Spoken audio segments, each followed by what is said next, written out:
الحمد لله نحمده ونستعينه ونستغفره ونؤمن به ونتوكل عليه ونعوذ بالله من شرور أنفسنا ومن سيئات أعمالنا من يهده الله فلا مضل له ومن يضلله فلا هادي له ونشهد أن لا إله إلا الله وحده لا شريك له ونشهد أن سيدنا وسندنا وحبيبنا وشفيعنا ومولانا محمدا عبده ورسوله. أعوذ بالله من الشيطان الرجيم. بسم الله الرحمن الرحيم. إن الله وملائكته يصلون على النبي يا أيها الذين آمنوا صلوا عليه وسلموا تسليما. صدق الله العظيم. معزز حاضرین، بزرگوں اور دینی بھائیوں، ابھی ہم اور آپ نے سلسلہ رحمانیہ کے 2 درود شریف سے 500 مرتبہ کی تعداد پوری کی ہے. اللہ تعالیٰ نے ہمیں اور آپ کو درود شریف کے پڑھنے کی توفیق مرحمت فرمائی. یاد رکھیے کہ درود شریف دنیا کے اعمال میں بہترین اعمال ہیں. فرمایا گیا کہ اگر کوئی شخص درود پڑھتا ہے تو اللہ تعالی اپنی رحمتیں اس بندے پر نازل فرماتے ہیں. اللہ تعالیٰ ایک درود پر 10 نیکیاں عطا فرماتے ہیں، 10 گناہ معاف فرماتے ہیں، 10 درجات اس کے بلند فرماتے ہیں. ہم نے 500 مرتبہ کی تعداد میں درود شریف پڑھی ہے. اب اندازہ کریں کہ اس کا مقام کتنا بلند ہوگا. درود شریف ہی ایک ایسا عمل ہے کہ جس کو اللہ خود فرماتے ہیں. اللہ تعالیٰ نبی کریم صلی اللہ علیہ وسلم پر خود درود پڑھتے ہیں. کوئی عمل دنیا میں ایسا نہیں ہے کہ جس کو اللہ کرتے ہوں.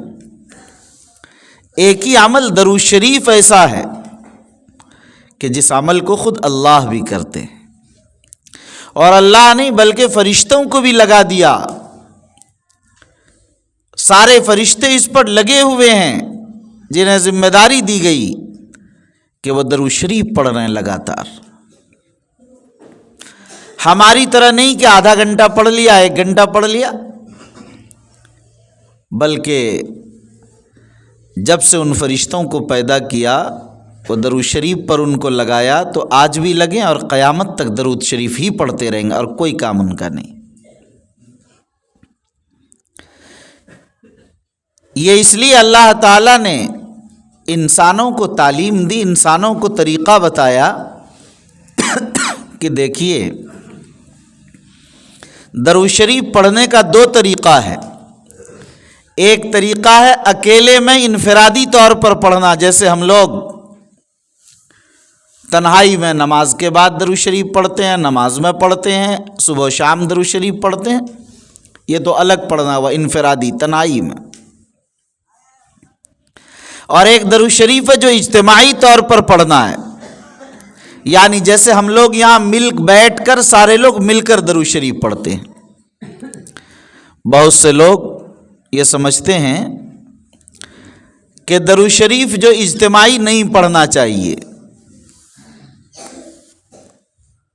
ظاہر ہے کہ یہ ان کی جہالت ہے. قرآن مجید میں خود بتایا گیا کہ اللہ کے فرشتے سارے درود پڑھتے ہیں مل کر ایک ساتھ. اللہ نے تعلیم دیا کہ میں پڑھتا ہوں اکیلا، اس لیے کہ میں اکیلا اور تنہا ہوں. اللہ احد، اللہ ایک ہے، اکیلا ہے، اس لیے بندے انفرادی بھی پڑھیں. اور کہا کہ سارے فرشتے جماعت کے ساتھ پڑھتے ہیں، اس لیے بندوں کو چاہیے کہ وہ جماعت کے ساتھ بھی پڑھیں، یعنی مل کر بھی پڑھیں۔ انفرادی بھی عمل ہے درود شریف جیسے اللہ کرتے ہیں، اور اجتماعی عمل بھی ہے درود شریف جیسا کہ فرشتے پڑھتے ہیں۔ تو اس لیے انفرادی بھی پڑھنا چاہیے اور اجتماعی درود شریف بھی پڑھنا چاہیے۔ درود شریف سے بڑا کوئی دوسرا عمل نہیں ہے۔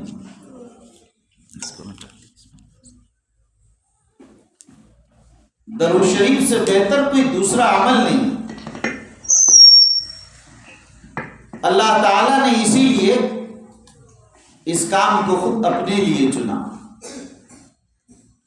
کہ اللہ تعالیٰ خود درود پڑھتے ہیں۔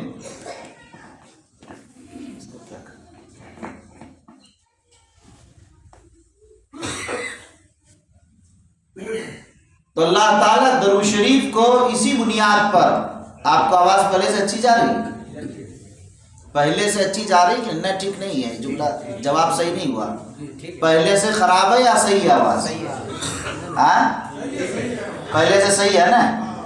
ٹھیک ہے، پوچھنا۔ تو اللہ تعالیٰ نے بتایا کہ انفرادی بھی اعمال ہے اور اجتماعی بھی، دونوں طرح درود شریف پڑھنا چاہیے۔ ہم اور آپ اجتماعی طریقے پر بھی پڑھتے ہیں۔ جس آبادی میں درود شریف کا ورد ہوتا ہے اس آبادی سے اللہ کا عذاب اٹھا لیا جاتا ہے۔ جس آبادی میں درود شریف کا ورد کیا جاتا ہے اس آبادی میں اللہ کی رحمتوں کا اور برکتوں کا نزول شروع ہو جاتا ہے۔ جو لوگ اس دنیا سے جائیں گے درود شریف پڑھ کر، جہنم کا فیصلہ اگر ہو جائے گا ان کی بدعمالیوں کی وجہ سے، ان کے نام اعمال میں ایک پرچہ رکھا جائے گا جس کی وجہ سے ان کا نام اعمال باری ہو جائے گا۔ وہ حیران ہوگا کہ کیا ہو گیا، میرا پلڑا تو جھک گیا تھا، اعمال کا اٹھ گیا تھا، ہلکا ہو گیا تھا، میں تو جہنم کا مستحق بن چکا تھا، یہ کس نے یہ بطاقہ، یہ پرچے کا ٹکڑا رکھا جس نے اس کو وزنی بنا دیا؟ کہا جائے گا کہ یہ محبوب کبریا محمد الرسول اللہ صلی اللہ علیہ وسلم کی ذات گرامی تھی، تم ان پر درود پڑھتے تھے۔ انہوں نے جب یہ دیکھا تو انہوں نے یہ پرچہ ڈالا درود شریف کا جس کی وجہ سے تمہارے اعمال باری ہو گئے اور وہ جنت کا مستحق ہو گیا۔ شیخ الحدیث مولانا زکریا صاحب رحمۃ اللہ علیہ نے فضائل اعمال میں ایک باب بنایا، فضائل درود شریف کا۔ بے شمار واقعات اس میں لکھے، ایک دو نہیں، بے شمار واقعات بڑی بڑی کتابوں سے کے حوالے سے، جس میں یہ بتایا گیا کہ درود شریف کی برکت سے اللہ تعالیٰ نے ان کی نجات کا فیصلہ فرما دیا۔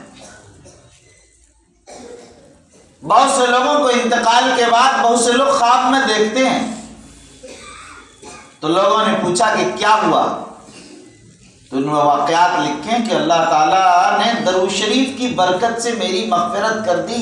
اکثر لوگوں نے یہی بتایا۔ خانقاہ رحمانی منگیر میں درود شریف کا سلسلہ 1991 سے شروع ہوا۔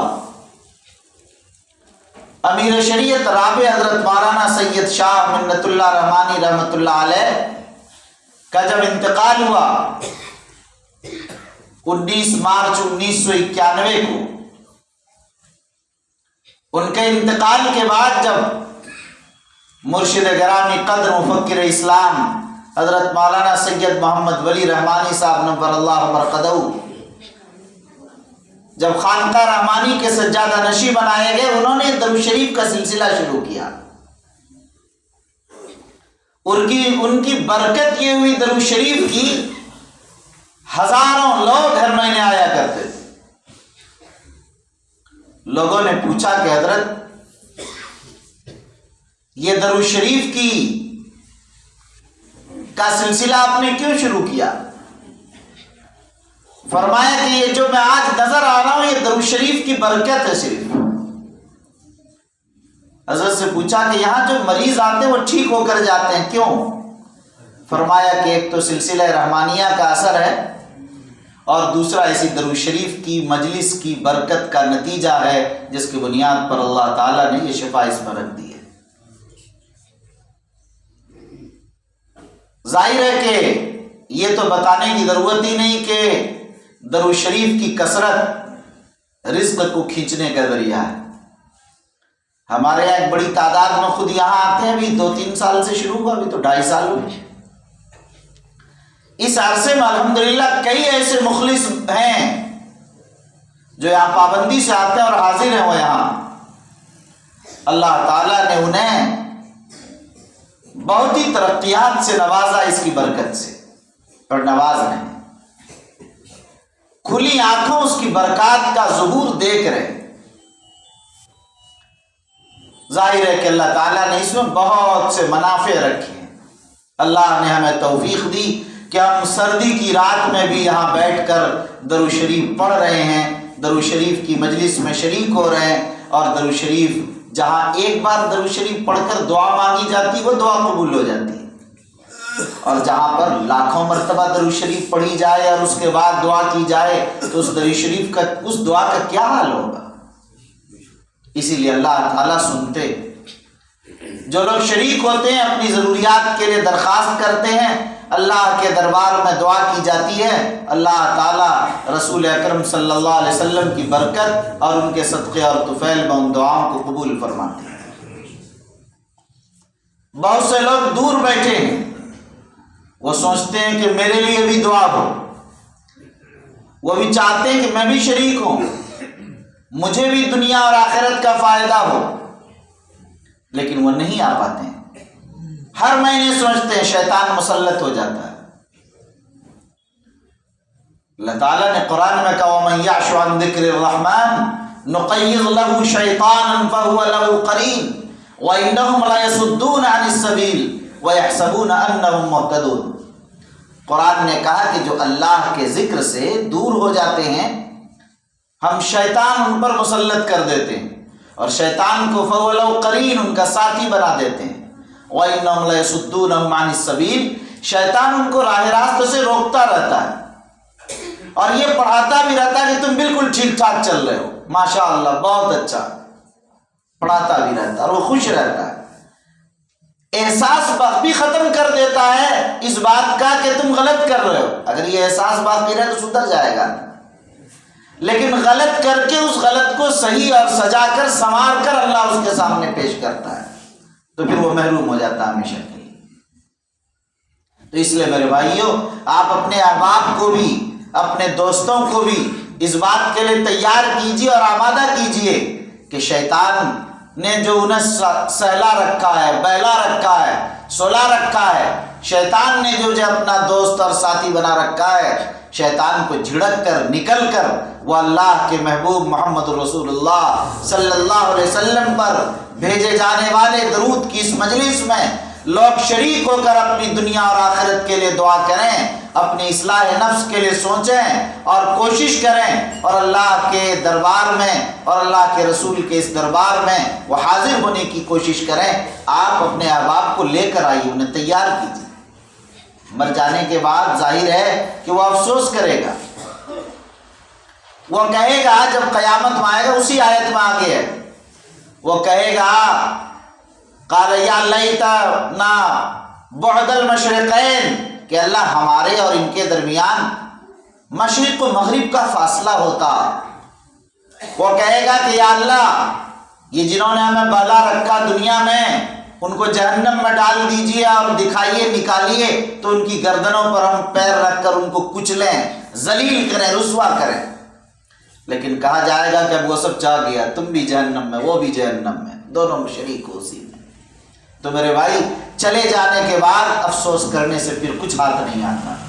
یہ عمل کی دنیا، عمل کی زندگی، عمل کا موقع، عمل کا مرحلہ ہے، وہ مرحلہ صرف دار الجزا کہلاتا، بدلے کا، وہاں یہ سب کچھ نہیں ہوگا۔ ہر مشرک، ہر کافر، ہر بے اعمال جن کے لیے جہنم کا فیصلہ ہوگا، وہ یہی خواہش کرے گا کہ دوبارہ اللہ دنیا میں بھیج دے۔ ظاہر ایسی خواہش ہوگی کہ دوبارہ دنیا میں لوٹنے کا کوئی راستہ نہیں۔ کوئی طریقہ نہیں ہوگا۔ آج دنیا میں تو اسی لیے بھیجا ہی گیا کہ آج آپ تیار ہو جائیں۔ اس کی تیاری کے لیے یہ اصلاحی مجلس اسی لیے شروع کی گئی ہے کہ آپ یہاں آ کر اپنی اصلاح کرائیں۔ دو باتیں مجھے آج آپ حضرات کو عرض کرنی ہے۔ ایک بات یہ کہ میں نے پچھلے مہینے آپ حضرات سے عرض کیا تھا کہ ہمیں اپنے دل کی اصلاح کرنی ہے، اپنے دل کا تزکیہ کرنا ہے، اپنے دل کو پاکیزہ بنانا ہے، اپنے قلب کو اللہ کی محبت سے منور کرنا ہے، اللہ کی محبت سے معمور کرنا اپنے دل کو، تاکہ عبادت میں دل لگے، عبادت میں لذت آئے، اللہ کے ذکر میں مزہ آئے، قرآن کی تلاوت میں مٹھاس محسوس ہو، دل مسجدوں میں لگے، بازاروں سے دل بھاگے، دنیا سے بے رغبتی ہو، اللہ کی یاد میں دل جمے، آخرت کی تیاری کے لیے انسان تیار ہو، یہ اسی سے آئے گا۔ لیکن میں آپ حضرات سے عرض کرنا چاہتا ہوں کہ آپ حضرات نے کسی ایک انسان نے نہیں سوال کیا مجھ سے کہ مجھے کیا کرنا چاہیے، یہ اصلاح کیسے ہوگی، ہمیں کیا پڑھنا ہے، ہمیں کیا سیکھنا ہے۔ ایک نے بھی یہ نہیں کوشش کی، مجھ سے نہیں ذکر کیا کہ میری اصلاح کا کیا طریقہ ہے، مجھے کیا کرنا چاہیے، آپ مجھے بتا دیجیے۔ آپ میں سے کسی نے کہا ہو تو بتائیے اگر میں غلط کہہ رہا ہوں۔ کہا آپ میں سے کسی نے؟ اگر کوئی ڈاکٹر فری کا علاج کا اعلان کرتا ہے کہ یہاں بلڈ ٹیسٹ کا اعلان ہوگا، ایک لگایا گیا ہے کیمپ اور فری میں بلڈ ٹیسٹ ہوگا، ڈاکٹر صاحب آئیں گے اور فری میں دوا لکھ کے دیں گے، تو دیکھیں کتنی بھیڑ لگ جاتی ہے۔ لیکن اگر کوئی دل کی اصلاح کی بات کر رہا ہے، جس کے لیے پیدا ہی کیا گیا ہے انسان کو، اس کی اصلاح کے لیے کوئی تیار نہیں۔ آپ حضرات کو دیکھیے، اب معاملہ یہاں تک پہنچا کہ آج میں اپنی پوری بے حیائی کے ساتھ آپ سے اب بغیر مانگے کہ نسخہ آپ کو دے دیتا ہوں، یہاں تک بھی آ جاؤں، شاید اس نسخے کے بعد کچھ آپ میں تبدیلی آ جائے۔ وہ نسخہ یہ ہے آج کا، ہر انسان کے لیے ضروری ہے، ہر فرض نماز کے بعد کم از کم یہاں سے شروع کریں کہ نمازوں کی تو کم از کم 5 وقت کی پابندی ضروری ہے ہماری زندگی میں۔ یہ تو ایمان اور کفر کا فرق ہے۔ اگر نماز بھی نہیں پڑھتے ہیں تو ظاہر آپ کے دنیا میں رہنے کا کوئی حاصل، کوئی فائدہ نہیں ہے۔ آپ کو سمجھنا چاہیے کہ مظاہر ہے کہ نہایت ہی اللہ کا مبغوض اور اللہ کا نافرمان اور اللہ کی راہ سے بہت دور اور شیطان کی جال میں پھنسا ہوا ایک انسان، تنہائی میں اس کا احساس کرنا چاہیے۔ بغیر نماز کے تو مسلمان ہی نہیں۔ اس لیے آپ 5 وقت کی نماز کی پابندی ضرور کریں، اور ہر فرض نماز کے بعد 4 تسبیحات کا آپ اہتمام کریں۔ آپ تو ہر نماز کے بعد تسبیح فاطمی، عصر اور فجر کے بعد تو اکثر لوگ پڑھتے ہی ہیں، لیکن اب 5 نماز کے بعد تسبیح فاطمی بیٹھ کر پڑھ لیا کیجیے۔ تسبیح فاطمی آپ جانتے ہیں کہ 33 مرتبہ سبحان اللہ اور 33 مرتبہ الحمدللہ، 34 مرتبہ اللہ اکبر، یہ ایک تسبیح، آپ تسبیح فاطمی پڑھ لیجیے۔ اور دوسری چیز ہے 10 مرتبہ درود شریف، 10 مرتبہ استغفار اور 1 مرتبہ آیت الکرسی۔ یہ 4 عمل صرف آپ کو کرنا ہے۔ 1 مرتبہ تسبیح فاطمی، نمبر 2 10 مرتبہ درود شریف، نمبر 3 10 مرتبہ استغفار، اور نمبر 4 1 مرتبہ آیت الکرسی۔ ہر فرض نماز کے بعد زندگی کا معمول بنا لیجئے۔ اس پورے کے اندر صرف 2 منٹ لگتا ہے۔ آپ اسی جگہ پر بیٹھے بیٹھے دعا سے پہلے تسبیح پڑھ لیجئے، تب دعا کر کے نکل جائیے۔ ہر فرض نماز کے بعد طریقہ یہ ہے کہ جس فرض نماز کے بعد سنت نہیں ہے تو فرض کے بعد ہی یہ تسبیحات پڑھی جائیں گی، اور جن نمازوں کے بعد سنتیں ہیں، سنت پڑھ لینے کے بعد تب تسبیح پڑھی جاتی ہے۔ مثلا عصر کے بعد سنت نہیں ہے، اس لیے عصر کے فرض کے بعد پہلے آپ تسبیحات پڑھ لیجئے، پھر دعا کیجیے۔ فجر کے بعد سنت نہیں ہے، تسبیحات پڑھ لیجئے پھر دعا کیجیے۔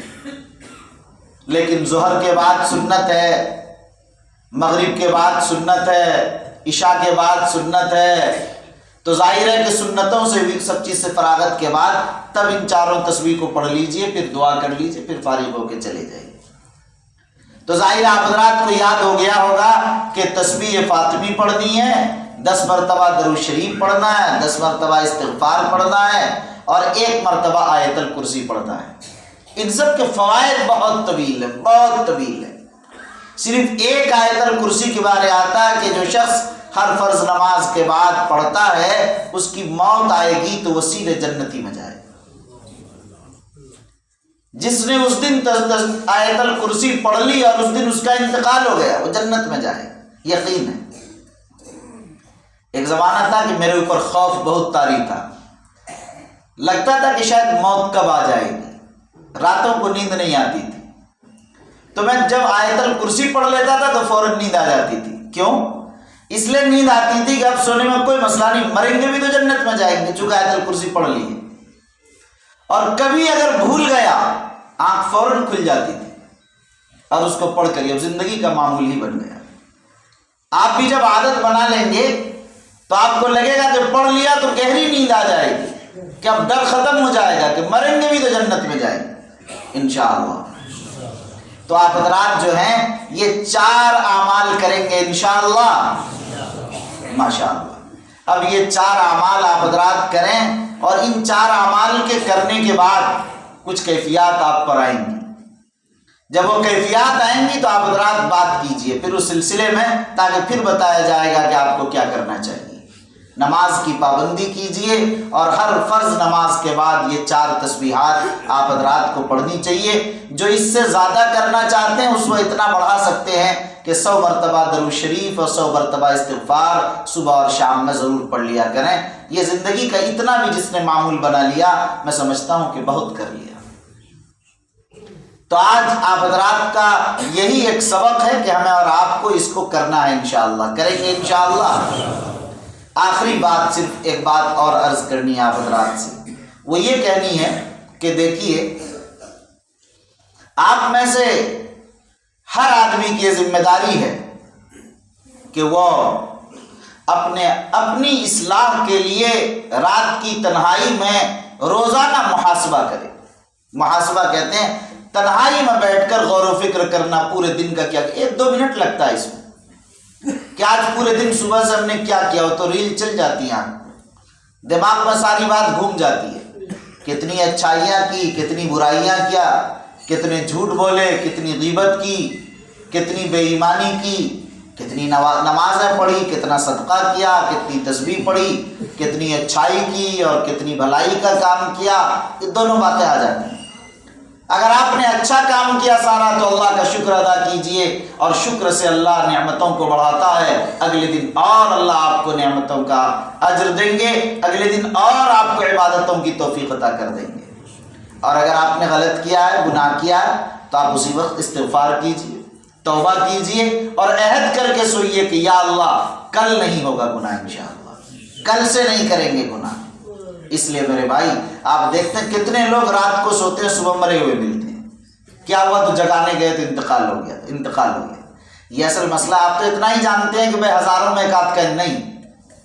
قرآن مجید نے بڑے صاف لفظوں میں فرمایا، 24ویں پارے کے اندر ہے، اللہ یتوفی الانفس حین موتها والتي لم تمت في منامها فيمسك التي قضى عليها الموت الى آخر الآیہ، جس کے اندر یہ کہا گیا کہ اللہ تعالیٰ جو ہے انسانوں کی جو روح قبض کرتا ہے، ہر دن ہر انسان کی روح قبض کر لیتا ہے، ہر انسان کی روح اللہ تعالیٰ جب سوتا ہے اللہ تعالیٰ روح قبض کر لیتے ہیں، اور پھر اللہ جس کو زندگی دینا چاہتے ہیں تو جب وہ اٹھنا چاہتا ہے تو اللہ تعالیٰ اس کو وہ روح واپس کر دیتے ہیں اور وہ بیدار ہو جاتا ہے، قرآن کہہ رہا ہے۔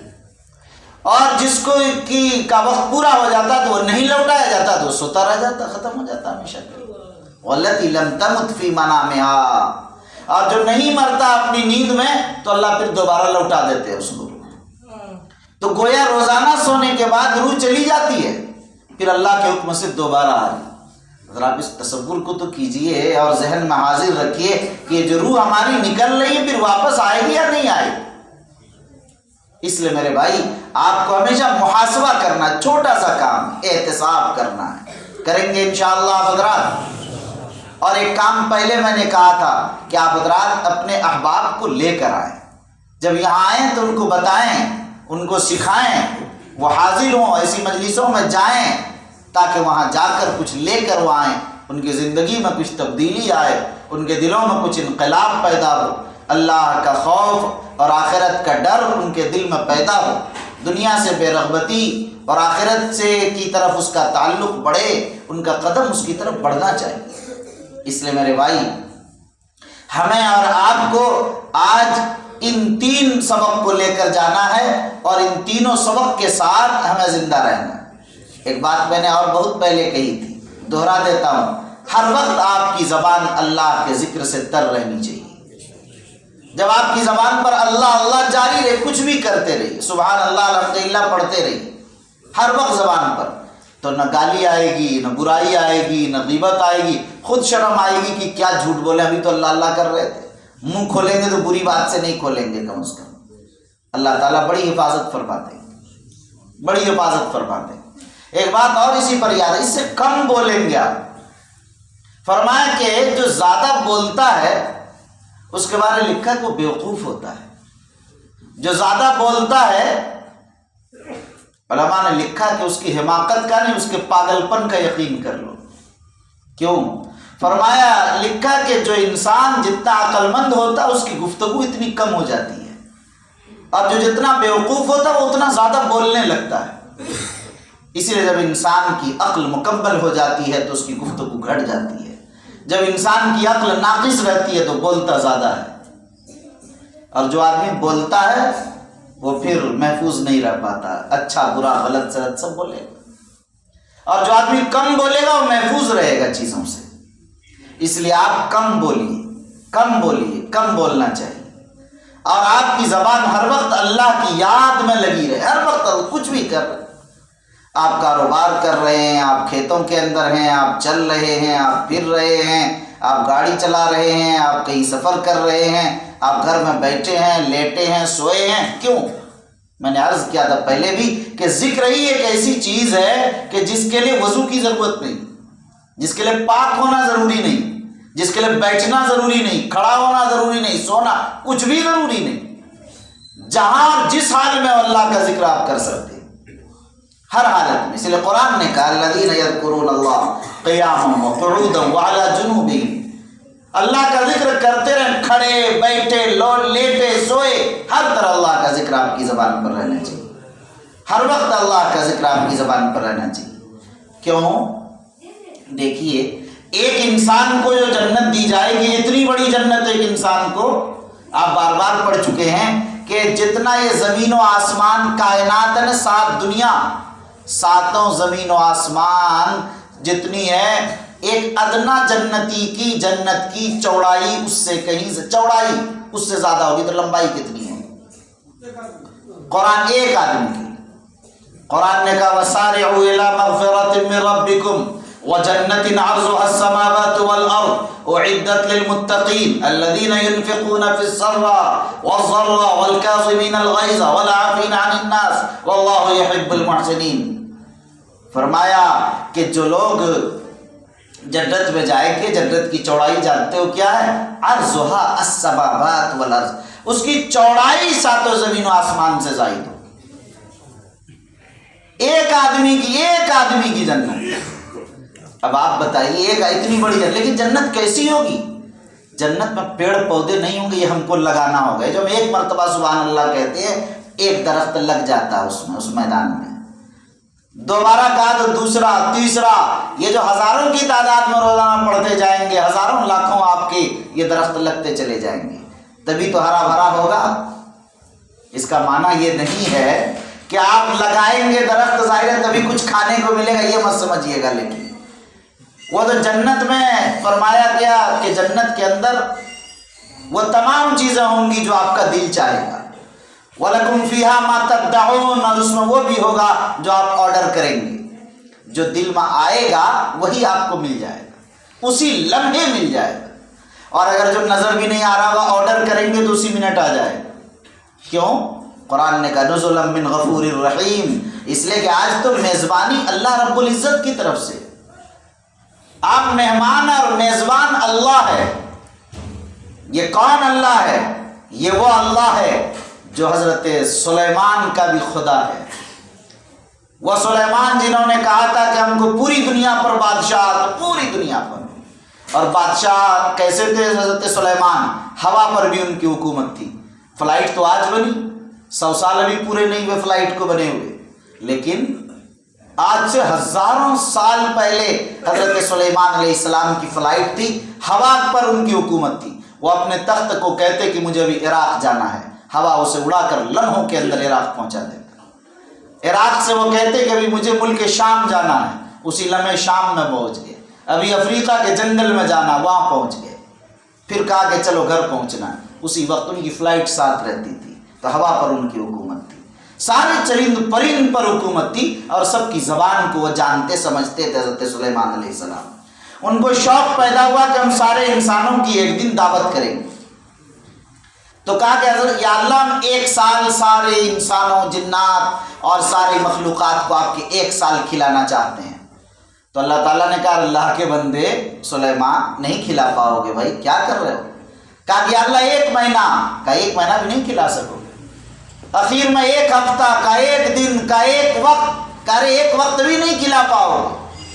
سلیمان حیران تھے کہ اللہ تعالیٰ پوری دنیا پر میری حکومت ہے نا، پوری دنیا میرے ہاتھ میں، پوری دنیا کا دھان، چاول، گیہوں، گوشت، پوری دنیا کے جانور پر میری حکومت ہے، کروڑوں جانور کو ذبح کر کے گوشت بنا دیں گے۔ تو کہا کہ ٹھیک ہے، 10 سال تیاری کی سلیمان علیہ السلام نے۔ کس بات میں؟ اس بات کی تیاری کی کہ 10 سال تک جناتوں کو حکم دیا کہ بڑے بڑے دیگ، جو اجمیر شریف میں بڑا دیگ ہوتا ہے، فرمایا ایسے اس سے بڑے بڑے دیگ ایسے بناتے رہو۔ لاکھوں نہیں، کروڑوں کی تعداد میں جناتوں نے دیگ بنائے، کروڑوں کی تعداد، جتنے بنا سکتے تھے 10 سال۔ اور پھر ساری دنیا کی سارے غلے اور اناج کو جمع کر دیا گیا 10 سال کے اندر۔ 10 سال تیاری کی انہوں نے، اور اس کے بعد جب سلسلہ شروع کیا کھلانے کا، جس دن ٹائم مقرر تھا کہ فلاں تاریخ کو فلاں دن کے دوپہر کی دعوت ہے، تو اللہ تعالیٰ نے کہا کہ سلیمان کس سے شروع کرنا چاہتے ہو؟ تو کہا حضرت ہم چاہتے ہیں کہ دریائی مچھلیوں سے پہلے شروع کریں۔ تو کہا کہ چلو ٹھیک ہے، دریائی مچھلی سے ہی شروع کرو۔ تو اللہ تعالیٰ نے ایک مچھلی کو بھیجا کہ جاؤ بھائی تمہاری بھی مہمانداری ہے۔ دسترخوان جو بچھایا گیا تھا، نہ معلوم کتنے 100 کلومیٹر پر پھیلا ہوا دسترخوان تھا، کئی 100 کلومیٹر پر، اور اس وقت وہاں ہوا چلائی گئی۔ تو زمانے میں جو انداز تھا کہ وہ کھانا خراب نہ ہو، فریج تو نہیں ہوتی تھی، اس کے لیے وہ سارا نظام تیار کیا گیا تھا۔ تو ظاہر ہے کہ پہلا جانور جو مچھلی آئی، تو اس مچھلی نے سارے کھانے کو ایک لقمے میں نگل لیا، کھا لیا، ایک لقمے میں کھا لیا اس کے 10 سال کی تیاری کو ایک مچھلی نے، اور کہا سلیمان ابھی تو پیٹ ہی نہیں بھرا، آگے کھانا۔ سلیمان سجدے میں گر گئے، فرمایا کہ میری پوری دنیا کو ایک مچھلی! اللہ کی قدرت کیا کہ کس طرح کتنا کن کو کھلا رہے ہیں، کہاں کہاں مخلوقات چکی۔ تو ظاہر ہے لوگ سمجھتا ہم کروڑ پتی، ارب پتی، ارے کھرب پتی، ارے پوری دنیا کا بادشاہ سلیمان ایک مچھلی کو نہیں کھلا سکا۔ 10 سال کی ساری طاقت لگانے کے بعد، جس کی حکومت صرف دنیا کے انسانوں نہیں، جناتوں اور جانوروں اور پرندوں، ہواؤں اور فضاؤں پر تھی۔ اس لیے میرے بھائی ہمیں اکڑنا نہیں چاہیے، فخر و غرور میں نہیں آنا چاہیے۔ اللہ قادر مطلق ہے، ساری طاقتیں انہی کے پاس ہیں، ساری طاقتیں انہی کے پاس ہیں۔ آج نظام الدین مرکز میں کھانا بن رہا ہے، ہزاروں لاکھوں لوگ آ رہے ہیں، کھا رہے ہیں، کہاں سے آ رہے پتہ نہیں چل رہا۔ دارالعلوم دیوبند میں ہزاروں ہزار طلبہ کا دونوں وقت کا کھانا بن رہا، دونوں وقت کا، 150 سال ہو گئے۔ کبھی ایسا نہیں ہوا کہ کل دوپہر میں روٹی نہیں ہے یا کم ہے، نہیں، اسی وقت پر ہر روز گوشت کھا رہا۔ کوئی مالدار آدمی بھی ہر دن گوشت نہیں کھا پا رہا۔ 150 سال سے روزانہ رات میں گوشت، روزانہ رات میں گوشت، اور دن کے اندر دال، اور کبھی کبھی ہفتے میں بریانی، تالی، اور وہاں کے جو کھانے ہی ہو رہے ہیں۔ یہ اللہ کا نظام ہے جو اللہ چلاتا رہتا ہے، اس کا کسی کو اندازہ نہیں ہوتا ہے کہاں سے آ رہا۔ تو میرے بھائیوں، آج ہمیں یہ کوشش کرنی چاہیے کہ ہمیں اس بات کے لیے ہمیشہ تیار رہنا چاہیے کہ وہ اللہ ہے، جس اللہ نے ہمیں پیدا کیا ہے، وہ ہمارا قادر ہے، خالق ہے، مالک ہے، رزاق ہے، شہنشاہ ہے، سب اسی کے ہاتھ میں۔ ہم اور آپ ان کو راضی کرنے کے لیے اس دنیا میں آئے ہیں اور آخرت میں اپنے آپ کو پیش کرنا ہے، اسی کے لیے ہم اور آپ کو تیار ہونا ہے۔ اس کی تیاری کے لیے ہمارا وقت اگر گزر جائے گا ہم کامیاب ہیں، اور اگر اس سے ہٹ کر اگر گزر جائے گا ظاہر ہم ناکام اور نامراد ہو جائیں گے۔ وہاں پھر کوئی ساتھ دینے والا، کوئی ساتھ آنے والا نہیں ہوگا، پھر وہاں افسوس کا کوئی مرحلہ نہیں ہوگا۔ اس دن اللہ جلال میں ہوں گے۔ لوگ سمجھتے ہیں، لوگ یہ بھی کہتے ہیں، بڑا بھسلا دیتے ہیں، اللہ مہربان ہے معاف کر دیں گے۔ سمجھ لیجئے، اللہ دنیا میں مہربان ہے، آخرت میں نہیں ہے۔ اس بات کو اچھی طرح سمجھیے۔ اللہ کہہ دیں گے وَامْتَازُوا الْيَوْمَ أَيُّهَا الْمُجْرِمُونَ، اے مجرموں آج الگ ہو جاؤ۔ دنیا میں ہم نے سب کو رزق دیا ہے، آخرت میں نہیں۔ اعلان ہو جائے گا، سورہ یاسین کی آیت ہے وَامْتَازُوا الْيَوْمَ، الگ ہو جاؤ۔ یہ ہیں کفار، یہ ہیں فساق، یہ ہیں گنہگار، اور یہ ہیں علماء، یہ ہیں مومنین، یہ ہیں انبیاء، یہ ہیں شہداء، یہ صالحین، سب کو الگ الگ کر دیا جائے کہ آج نہیں چلنے والا۔ کوئی بہت افسوس کرے گا، کاش۔ اللہ کہیں گے کہ آج کوئی رحم نہیں کیا جائے گا، کل تم نے بے اعتنائی کی مجھ سے۔ اللہ فرمائیں گے، جملہ ذرا غور کیجئے، قرآن کہتا ہے، اللہ کہیں گے آج میں تم سے بے توجہی برت رہا ہوں، آج میں تمہاری طرف نہیں دیکھ رہا ہوں، آج میں تمہاری نہیں سن رہا ہوں۔ بتائیے اس وقت کیا حشر ہوگا، کیا عالم ہوگا۔ اس لیے میرے بھائی آج ہمیں وہ مرحلہ، وہ موقع دیا گیا، سمجھانے والے انبیاء اور رسول آتے رہے، سمجھاتے رہے، ہمیں آج موقع ہے اس کی تیاری کا۔ دعا فرمائیں کہ اللہ تعالی ہمیں اس طرح کی مجلسوں میں حاضر ہو کر اپنی اصلاح کرنے کی اور اصلاح کرانے کی توفیق عطا فرمائے، اور اللہ تعالی ہمیں ایسا قلب عطا فرمائے جو قلب سلیم ہو، جو قلب اللہ کی محبت سے معمور ہو، اور جس قلب میں دین کی، اسلام کی محبت اس کے اندر موجود ہو۔ دعا فرمائے اللہ تعالی ہمیں صراط مستقیم پر چلنے کی توفیق نصیب فرمائے۔ آمین۔ وآخر دعوانا ان الحمد للہ رب العالمین۔